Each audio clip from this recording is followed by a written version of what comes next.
This is tape 2 with Shmuel Stroli. Yeah. Rabbi, we were talking about your father Yeah, and your my religious life. His impression on the family was great. A little sample, where you sitting at the table Friday night or holiday somewhere, you know, some people like a little more salt, and so I used to say, tell me, Yitzchak or Strol or whatever, I ask her, would you like to offend your mother? I said, no, Tati. I said, if you put salt in the soup, that means your mother didn't cook that good soup. Is that nice? No, we never ever added anything but as was good. Or the respect for the family, but as was. He had respect for his wife, for my mother. This is the, yeah, one of the things. There's many. In general, the whole community, there were between 35 families, which should be a divorce or something. No, there's no divorce. Now, it was like a communal living, a respect for the individual. You know, it's if you have something on your chest or against your spouse or something, you should go to the rabbi and talk it over. So the rabbi talked to you separately, and then he called her separately, and he talked it over. You know, many cases, and then after talk to them together, and then sort of know. How would you like, okay, fine, you're going to divorce. What's going to be your kids? Would you like your kids should be orphans, grow up? And you talk to them to the heart. You see, we all have our problems, but for the sake of the children, you have to forgive to each other, and you have to try to live with it. It's not capital things. And in this way, things were settled. So there's in general, Europe living. Was your mother active in the community? Well, the activity in the community was like that if we knew, because you know our families, or they were not. So the rabbi's wife, may she rest in peace, in order the fellow shouldn't feel, because you know, you're in the community, you all know each other, nobody wants to know somebody given for nothing. So used to come Thursday night late. And she used to carry chicken and flour for this family. And from the rabbi's wife, she took it and she put it then in the door. And she knocked on the door. They should know it shouldn't, the dog shouldn't pull it away. So the rabbis, you know, see here, and saw her, nobody. Because Finn her, nobody knew who gave it. And they put it down. She knew that she didn't give hers because she was poor. She didn't have herself. That's true, she brought it, but nobody knew from who, nobody knew who give it, who bring it. And she was one of the organizers in this to give. So yeah. What kind of books would I find in your home if I was a visitor? In my home. In your home as a child, what kind of books Mostly, did your parents have? I'll tell you something. The books that you would find would be all related to Talmud, Chumash, all related to religion. We didn't read. My sister did, you know, but what kind of books? Different books. For instance, we were allowed to read about Winston Churchill. There's one of the favorites that even the Hasidic world, you allow you to read Winston Churchill. But he was not one of this, because I remember I read it in the 1930s, yes, I remember also. So it was one of the, but in the Hasidic homes, there didn't were too many books that you were allowed to bring in the house. Newspapers? Big one. Newspapers, yeah, newspapers you can. Newspapers were allowed to bring. What kind of newspaper? Well, that was the Romanish paper. It was the Dimineața, morning was it called, mostly, was a newspaper, Dimineața. And then was called, and then was the Liberal, because Dimineața was more a nationalistic paper, and the Liberal paper. This was the major papers that they were allowed to. Rabbi, during summer vacation, what would the family do? In the summer vacation, there was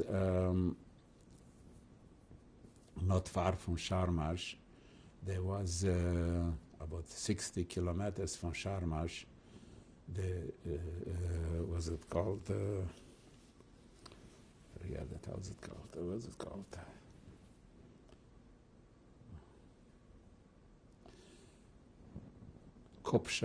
Kopshamika. There used to be water and greenery, and there they used to go for the summer, 4 or 6 weeks, depends on the financial possibility. But they used to go in the summer there. Would that be the whole family together with your father? No, my father, may rest in peace, and never go. He didn't go. My mother went, may she rest in peace, with the kids, and then he used to go for a Shabbos and came home because the business was there.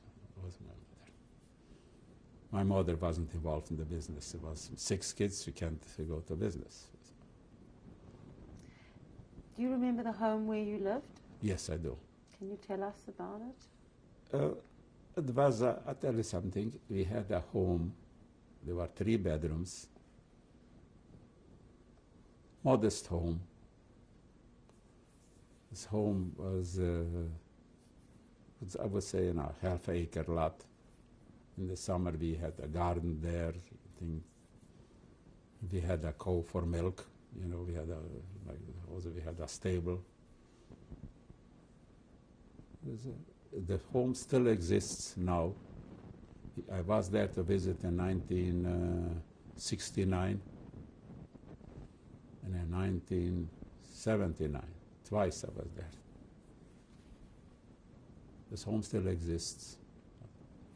The communists put in a fellow to live there, and he lives but you couldn't say it's yours because they took it away. So it just still exists, but no Jews living already in Sharm, no tracing of it.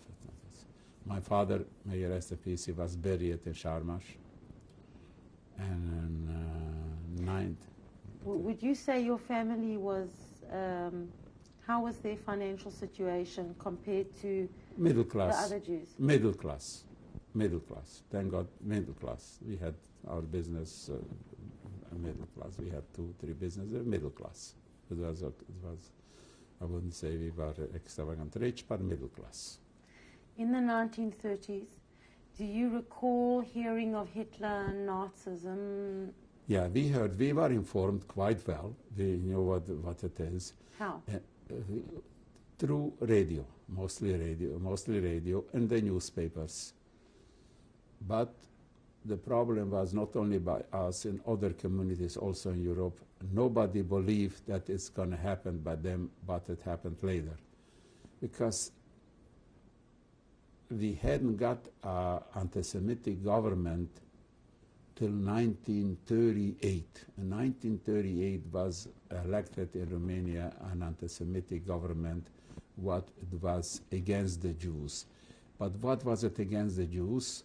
They want to limit the Jews only in the radio and in public services and things like that. But they weren't talking of annihilation or expropriating properties from Jews.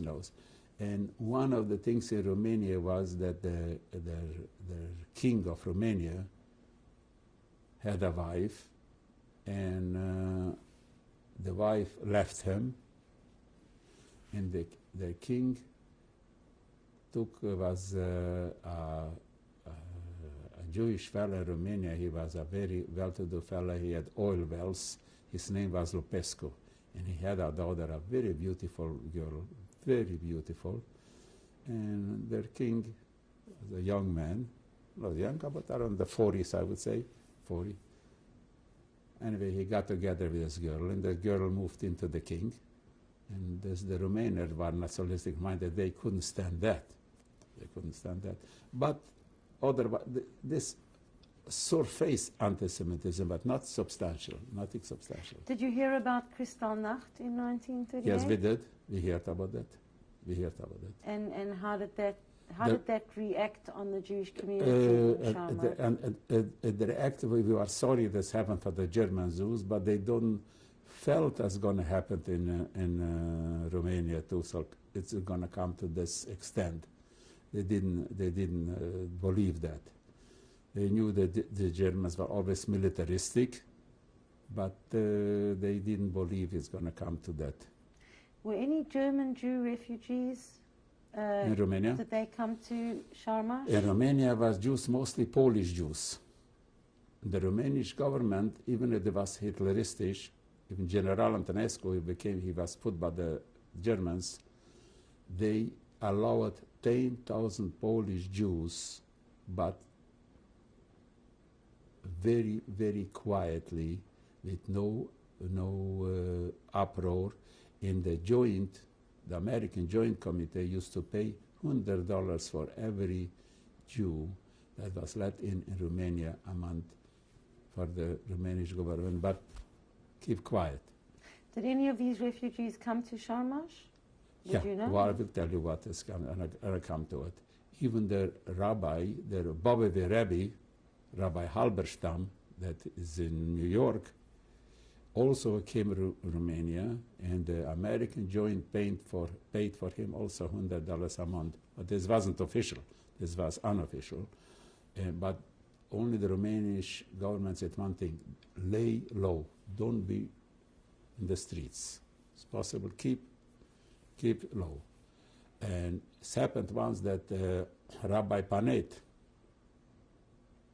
when they gathered the Hungarian Jews in the ghetto, Rabbi Panet with 11 children. He's in New York. He passed away, the old man, but all his children are spread around. Matter of fact, 2 of his daughters married to the Bobovi Rebbe's son. And they came to Sharm. They came in first to our house, because we were well known as Jewish, and we had a tavern too. So they brought them into our house. So we figured, what can we do? 11 souls by 30 families is going to be too visible in the community. So I talked to the military police, the captain, UNESCO was his name, and he told me, what can we do? I want to help. So we came to the conclusion that we should take a wagon with oxes, and we put hay on it, and then we put all the 11 persons, and we're going to take them to Turda. It was about 50 kilometers, but the law is that no Jew can get out from the village. The military police was catching them. So in each village was different police. So and their captain was a very fine man. So I give them an idea.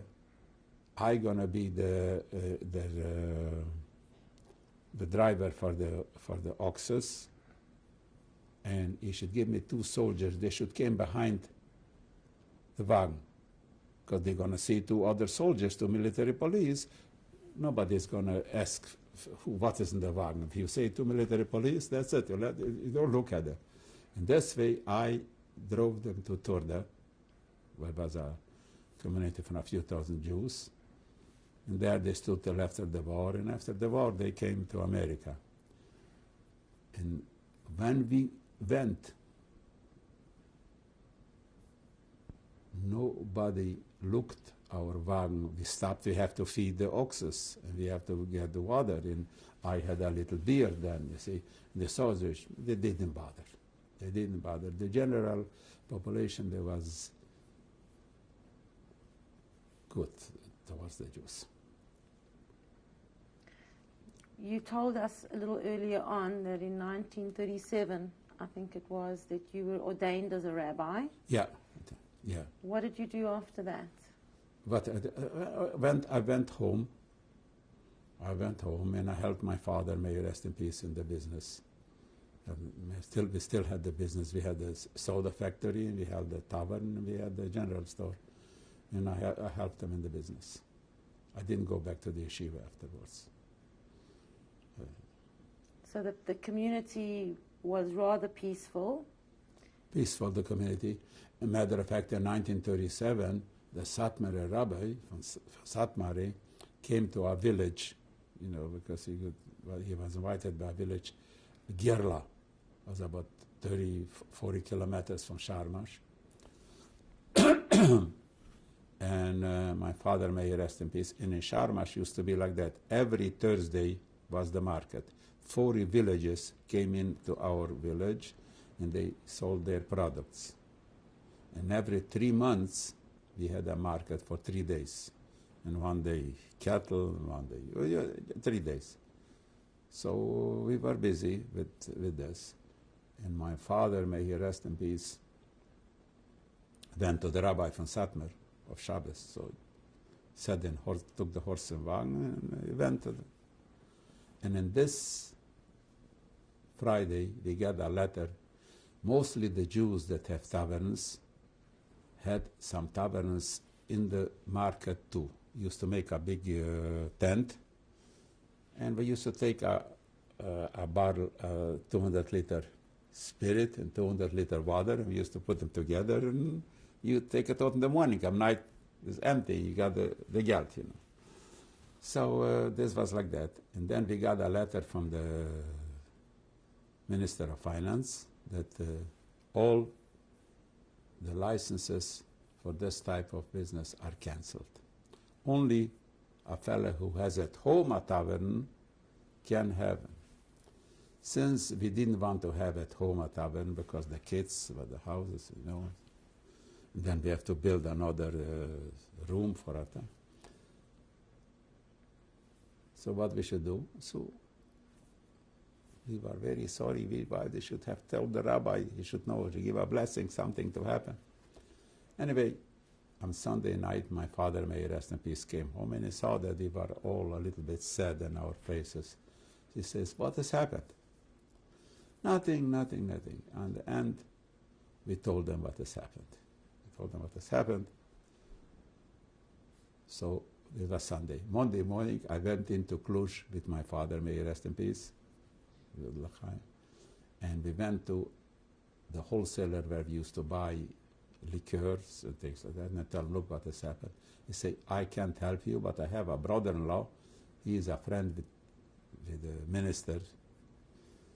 Go to him." So he sent us to his friend, and his friend told us, "You go in my name and tell him, and you know what to do. I don't have to tell you, Anyway, so we put in what he told us, and we give him the envelope, and I tell him, and I said, "You know what?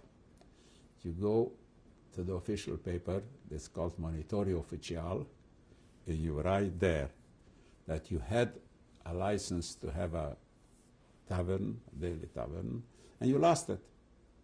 Come back 2 weeks later, when with the official letter, and I give you 2 weeks later we come back. He gave us a copy that we had a license and we lost it. And we opened up, in 1937, we opened up a tavern. When they closed all of them, we opened up one. And in this way, we have at home, so we can have in the market too, because this was the main thing. So we remained, and we had it till Hitler came to us in 1941. And yeah, he went to the Rebbe Friday afternoon to ask a blessing, but he didn't know to tell him. The Rebbe said, "You know what, you have a tavern once a week. A tavern is very good." My father says to the Rebbe, "I don't want a tavern because my children, people coming, drinking, women, things. Tavern is good." We got a tavern, and we had it. It's a different life, a communal life, common life. But so between 1937 and 1941, you remained... Right. We remained in Sharmash. Actually, you know what has happened? In 1941, when the war broke out, they took all the Jews from the small villages and they put them in big cities. They should be concentrated in one city. So the Jews from Sharmash, from Sholia, from wherever they were, from all went to Turda, because Cluj was taken away, was given for the Hungarians. So and they attached us to Turda. And so we had no choice.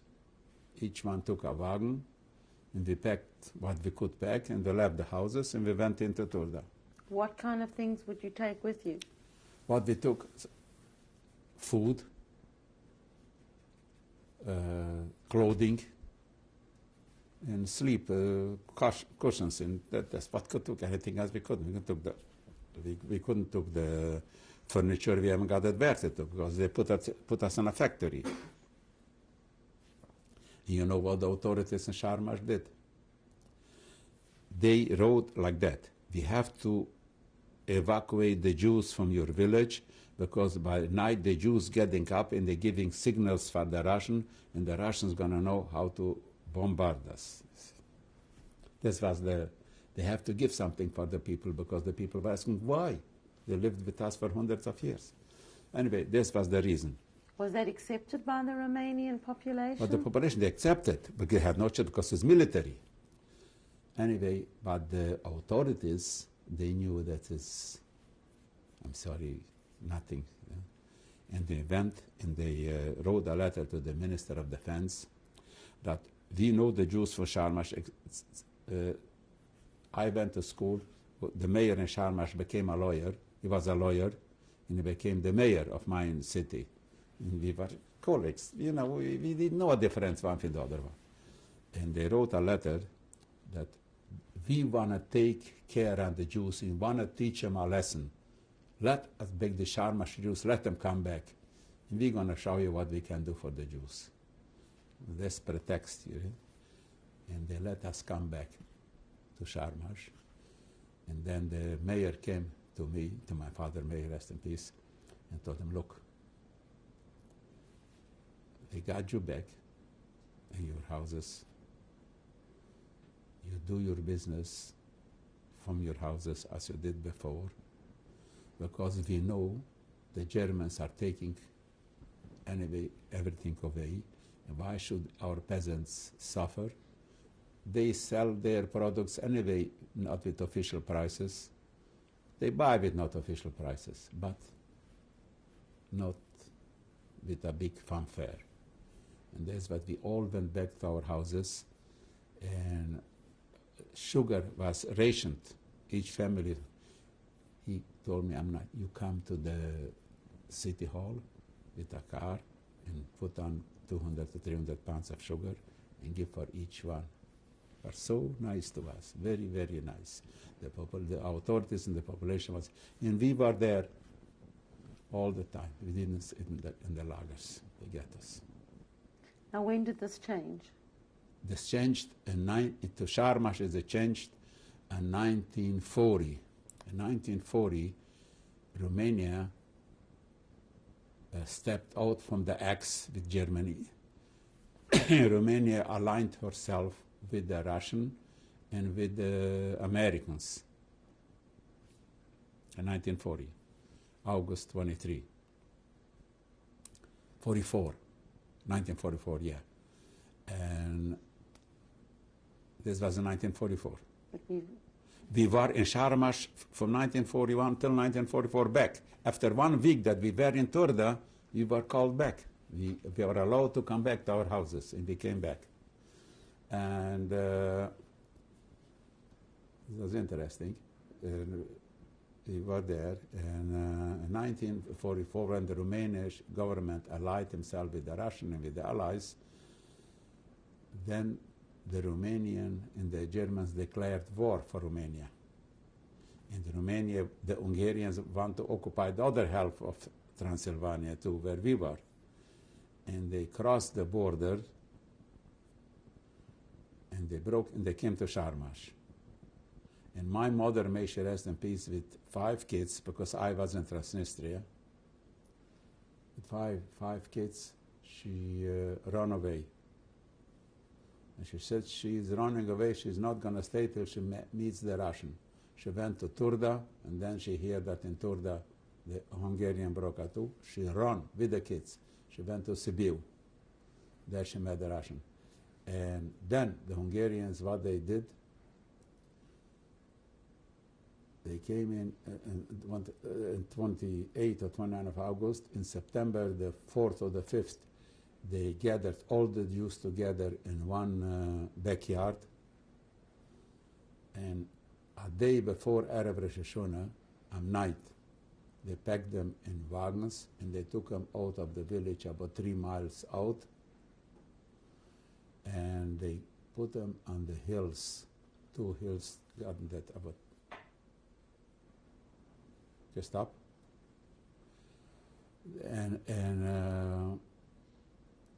they undressed them, and they lined them up, and they put them to dig 2 graves, and they dug 2 graves, and at night they shot them all. Some shot, some not shot, and they all were pushed in the graves, in 2 common graves. A cousin of mine, my mother's brother's son-in-law, was with his baby on his hand, and they put them all both there. Everybody was there, grave. Sharmar was cleaned of the Jews. Nobody was left, only my mother with the 6 children that ran away.